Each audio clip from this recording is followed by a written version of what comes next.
Buxoro viloyati Olot tumanida shunaqa davolanish maskani borligini bilarmidingiz? Ha, siz to'g'ri eshitdingiz. Bu manzil Buxoro viloyati Olot tumani Arabxona mahallasidan, ya'ni tuman markazidan taxminan 24 kilometr uzoqlikda joylashgan.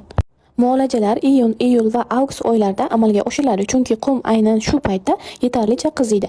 Odamlar odatda 10-15 daqiqa issiq qumga ko'milishadi, keyin 20-30 daqiqa tuz ustida yotishadi. Bunaqa davolanish uslubi asli qadimdan mavjud bo'lib, qadimgi Misrda odamlar bo'g'im og'rig'i uchun issiq qumga ko'milishgan. Qadimgi Yunoniston va Rimda mineral buloqlar va tuzli vannalar bilan davolash keng tarqalgan. Hatto rimliklar maxsus hammomlar, termalar qurgan. Markaziy Osiyo va Yaqin Sharq hududlarida ham issiq qum va tuzli joylarda xalq tabobidan foydalanishgan. Nima uchun Olot tumanidagi tuzkon shifobaxsh deb yuritiladi? Bunga sabab Olot tumanidagi tuzkonda natriy xlorid, oddiy osh tuzining asosiy qismi, magniy tuzlari, teri va mushaklarga foydali, kalsiy tuzlari, tabiiy mineral tarkibining bir qismi, kaliy va boshqa mikroelementlar juda oz miqdorda uchraydi. Nima uchun odamlar o'zlarini yaxshi his qiladi? 50-70 gradusgacha qizigan qum tanani isitib, mushaklarni bo'shashtiradi va qon aylanishini kuchaytiradi.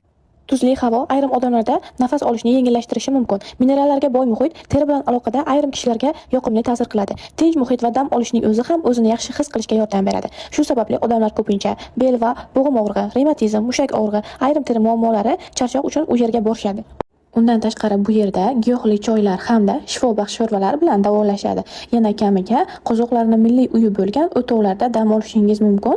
O'zbekistonning 12 viloyatidan ham odamlar boradi. Uzoqdan keladiganlar uchun o'zlarining uylarida joy taxlab qo'yishgan bo'ladi.